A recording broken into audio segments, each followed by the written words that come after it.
பரந்தூர் விமான நிலைய எதிர்ப்பு போராட்ட குழுவினரை சந்திக்க தமிழக வெற்றிக் கழக தலைவர் விஜய்க்கு அனுமதி கொடுக்கப்பட்டுள்ளது.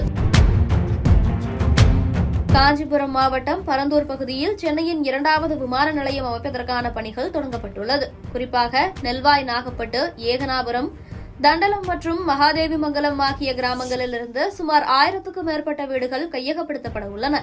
விமான நிலையம் அமைக்கக்கூடாது என ஏகனாபுரம், நாகப்பட்டு, தண்டலம் ஆகிய கிராம மக்கள் எதிர்ப்பு தெரிவித்து போராட்டத்தில் ஈடுபட்டு வருகின்றனர். மக்களின் போராட்டத்தை பொருட்படுத்தாமல் தொடர்ந்து திட்டத்தை செயல்படுத்தும் பணியில் அரசு சார்பில் நடவடிக்கைகள் மேற்கொள்ளப்பட்டுள்ளது. குறிப்பாக அதிகம் பாதிக்கப்படும் ஏகனாபுர கிராம மக்கள் 900 நாட்களுக்கு மேலாக தொடர்ந்து போராட்டத்தில் ஈடுபட்டு வருகின்றனர். தமிழக வெற்றிக் கழக மாநாடு நடைபெற்றபோது பரந்தூர் விமான நிலைய போராட்டக் குழுவினருக்கு ஆதரவாக தீர்மானம் நிறைவேற்றப்பட்டது.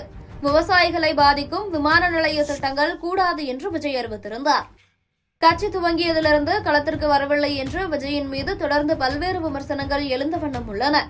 நலத்திட்ட உதவிகள் கூட பனையூர் அலுவலகத்திற்கு அழைத்து வரப்பட்டு கொடுத்தது மற்ற கட்சியினரால் அதிகம் பேசப்பட்டு வந்தது.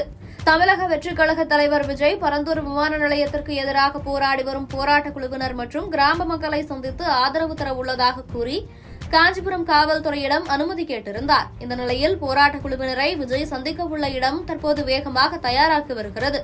தயாராகி வரும் இடத்தை நேற்று கட்சியின் பொதுச் செயலாளர் ஆனந்த் நேரடியாக சென்று ஆய்வு மேற்கொண்டார். பின்னர் பரந்தூரில் இருக்கக்கூடிய தனியார் திருமண மண்டபத்தையும் போராட்டக் குழுவினருடன் சென்று பார்வையிட்டார். அதன் பிறகு விஜய் வரும் ஜனவரி 20ஆம் தேதி வருவதற்கு பாதுகாப்பு மற்றும் அனுமதி அளித்துள்ளோம் என காஞ்சிபுரம் மாவட்ட காவல்துறை கண்காணிப்பாளர் தெரிவித்துள்ளார். ஏகனாபுர கிராமம் அருகே அம்பேத்கர் திடல் பகுதியில் பிரச்சார வேன் மூலமாக ஏகனாபுர கிராம மக்களிடமும் பரந்தூர் விமான நிலைய திட்ட எதிர்ப்பு போராட்டக் குழுவினரிடமும் உரையாற்ற உள்ளதாக தகவல் வெளியாகியுள்ளது. இதன் மூலம் விஜய் கட்சி ஆரம்பித்த பிறகு முதல் முறையாக மக்களை நேரடியாக களத்தில் சென்று சந்திக்க உள்ளார் என்பது குறிப்பிடத்தக்கது.